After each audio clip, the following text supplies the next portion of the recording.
हिंदू धर्म में एकादशी तिथि विशेष महत्व रखती है। यह तिथि मुख्यतः भगवान विष्णु को समर्पित है। प्रत्येक वर्ष आश्विन माह में कृष्ण पक्ष की एकादशी तिथि को इंदिरा एकादशी का व्रत किया जाता है।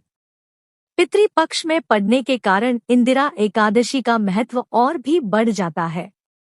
आइए साथ मिलकर श्रवण करते हैं इंदिरा एकादशी व्रत कथा। सनातन धर्म में एकादशी तिथि जगत के पालनहार भगवान विष्णु को समर्पित है। इस दिन व्रत भगवान विष्णु और माता लक्ष्मी की पूजा करने का विधान है। माना जाता है कि इंदिरा एकादशी का व्रत करने से व्यक्ति के सभी पाप नष्ट हो जाते हैं। इस साल इंदिरा एकादशी का व्रत 10 अक्टूबर 2023 मंगलवार के दिन रखा जाएगा। पितृपक्ष की इंदिरा एकादशी को बहुत ही महत्वपूर्ण माना गया है। धार्मिक मान्यताओं के अनुसार इस एकादशी का व्रत करने से जातक के पितरों को मोक्ष की प्राप्ति होती है। यदि कोई जातक इंदिरा एकादशी के दिन व्रत रखकर एकादशी का श्राद्ध करता है, साथ ही भगवान विष्णु की पूजा और कथा करता है, तो ऐसे में 7 पीढ़ियों के पितरों को पाप से मुक्ति मिलती है।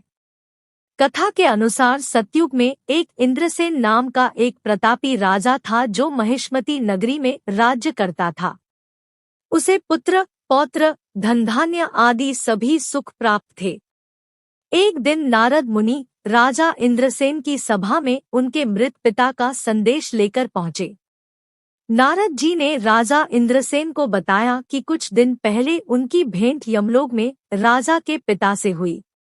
राजा के पिता ने नारद जी को बताया कि उनके जीवन काल में एकादशी का व्रत भंग हो गया था, जिस कारण उन्हें अभी तक मुक्ति नहीं मिल पाई है और वह अभी भी यमलोक में ही है। यह संदेश सुनकर राजा को बहुत ही दुख हुआ और उन्होंने नारद जी से अपने पिता को मुक्ति दिलाने का उपाय पूछा।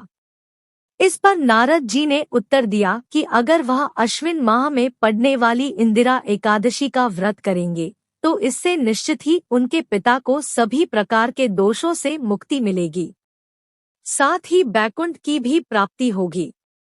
राजा ने ऐसा ही किया और नारद जी से इस व्रत की विधि पूछी। इसके बाद इंदिरा एकादशी के दिन राजा इंद्रसेन ने व्रत का संकल्प लेकर भगवान विष्णु की पूजा की।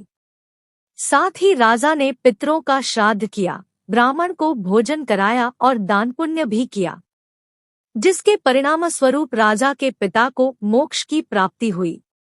इतना ही नहीं, राजा इंद्रसेन को भी मृत्यु के बाद बैकुंठ धाम की प्राप्ति हुई।